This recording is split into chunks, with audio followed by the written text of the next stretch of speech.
کہا چھٹے پارے کی آخری آیت میں، الذین قالوا انا نصارى، کہ وہ جنہوں نے کہا کہ ہم نصرانی ہیں، نصارہ ہیں، ان کے بارے میں کہا کہ لَتَجِدَنَّ أَقْرَبَهُم مَوَدَّةً لِلَّذِينَ آمَنُوا، کہ یہود اور مشرکین سے یہ مودت میں ایمان والوں سے زیادہ قریب ہے، اور اس کی وجہ یہ بتائی ذَلِكَ بِأَنَّ مِنْهُمْ قِسِّيسِينَ وَرُهْبَانًا، کہ ان میں قسیس ہیں، راتوں کو جاگنے والے اہل علم لوگ، ورہباناً، اور راہب ہیں، یعنی اللہ سے خوف زدہ رہنے والے، اور ان کو ہم علماء اور پیر کہہ دیں، وَأَنَّهُمْ لَا يَسْتَكْبِرُونَ، اور یہ کہ وہ تکبر نہیں کرتے، عاجز لوگ ہیں۔ تو جو نصارہ ہیں، جو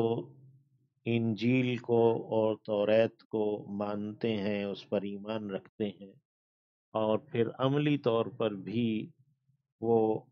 اپنے توریت اور انجیل پر عمل کرتے ہیں، حضرت عیسیٰ علیہ السلام کو وہ اللہ کا نبی مانتے ہیں، تو یہ وہ لوگ ہیں جنہوں نے کہا انا نصارہ، اور یہ ناصرہ بستی جو ہے نا، اس کی جانب یہ نسبت ہے۔ ان کے بارے میں کہا وَإِذَا سَمِعُوا، اور جب انہوں نے سنا یا جب وہ سنتے ہیں، ما انزل، جو اتارا گیا، الی الرسول، رسول صلی اللہ علیہ وسلم کی جانب، ترا، تو دیکھتا ہے، اعین، آنکھوں کو، اعین عین کی جمع ہے، ہم ان کی آنکھوں کو تو دیکھتا ہے، تفیضu کے بہاتی ہیں یا بہتی ہیں، من الدمع، آنسوؤں سے، یعنی آنسو بہاتی ہیں، مما، اس بنا پر جو، عرفو، انہوں نے پہچان لیا۔ یہاں پہ مما میں پہلا من جو ہے سببیہ کہلاتا ہے، اور من الحق، حق میں سے، دوسرا من تبعیضیہ ہے، من الحق، تو حق میں سے انہوں نے پہچان لیا ہے، تو اس بنا پر ان کی آنکھیں آنسو بہاتی ہیں۔ حضرت جعفر طیار رضی اللہ تعالی عنہ نے جب نجاشی کے دربار میں سورہ مریم کی تلاوت کی، تو نجاشی بھی جو ہے نا وہ رو پڑا، اور اس نے باقاعدہ یہ کہا کہ جو کچھ اس میں، اس کلام میں بیان کیا گیا ہے، حضرت عیسیٰ اس سے ایک دن کا بھر بھی جو ہے نا وہ زیادہ نہیں ہے، یعنی حضرت عیسیٰ علیہ السلام کو اس نے اللہ کا نبی مانا، اللہ کا بیٹا اس نے نہیں مانا۔ تو گویا وہ جو لوگ اس بات پر تھے کہ حضرت عیسیٰ علیہ السلام اللہ کے نبی ہیں، اور پھر وہ توریت اور انجیل پر عمل کرتے تھے، تو ان کے دل بھی نرم تھے اور ان میں تکبر بھی نہیں تھا، اور آج بھی اگر کوئی ایسے لوگ ہوں گے تو ان کے یہی وصف ہوگا۔ تو اس نے پھر، نجاشی نے جب نبی علیہ السلام ہجرت کر کے مدینہ آ گئے، تو 90 آدمی بھیجے تھے حبشہ سے نبی کریم صلی اللہ علیہ وسلم کے پاس، تو ان کا بھی یہی حال تھا، جب انہوں نے قرآن مجید سنا تو وہ بھی رو پڑے۔ تو یقولون، وہ کہتے ہیں، ربنا، اے رب ہمارے، آمنا، ہم ایمان لائے، فاکتبنا، پس تو لکھ لے ہمیں، مع الشاہدین، گواہی دینے والوں کے ساتھ، وما لنا، اور کیا ہے ہمیں، لا نؤمن باللہ کہ ہم ایمان نہ لائیں اللہ پر، وما جاءنا وما اور جو کچھ جاء آیا ہے نا ہمارے پاس، من الحق حق میں سے، یعنی جو چیز ہمارے پاس حق میں سے آ گئی ہے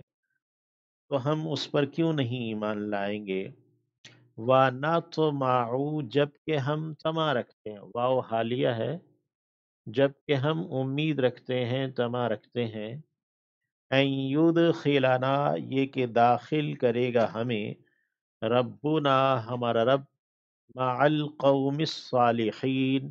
نیک لوگوں کے ساتھ، اللہ ہمیں ہمارا رب نیک لوگوں کے ساتھ جنت میں داخل کرے گا، یا نیک لوگوں میں ہی شامل کر دے گا، ہم یہ طمع رکھتے ہیں، امید رکھتے ہیں، لالچ رکھتے ہیں، تو پھر ہم ایمان کیوں نہ لائیں؟ تو خالی تمنا رکھنا وہ کافی نہیں ہوتا، اس کے ساتھ ایمان اور عمل بھی چاہیے۔ فَأَصَابَهُمُ اللَّهُ پھر بدلے میں دیا انہیں اللہ نے، اصابہ یصیبو ثواب لفظ ہم اردو میں استعمال کرتے ہیں بدلہ، فَأَصَابَهُمُ اللَّهُ تو بدلے میں دیا انہیں اللہ نے، بما قالوا اس پر جو کچھ انہوں نے کہا تھا، جنات باغات، تجری جاری ہیں، من تحتہا ان کے نیچے سے، یعنی ان باغات کے نیچے سے بہہ رہی ہیں، الانہار نہریں، نہر کی جمع ہے انہار، خالدین ہمیشہ رہنے والے ہیں، فیہا ان میں، یعنی ان باغات میں، جنتوں کے اندر، وذالک اور یہ ہے جزاء المحسنین بدلہ احسان کرنے والوں کا، اللہ ہمیں بھی احسان کرنے والا بنائے۔ والذین کفروا اور وہ لوگ جنہوں نے انکار کر دیا، وکذبوا اور جھٹلایا، بآیاتنا ہماری آیات کو، اولئک وہ لوگ ہیں، اصحاب الجحیم دوزخ والے، جہنم والے، اللہ ہمیں اس سے محفوظ رکھے۔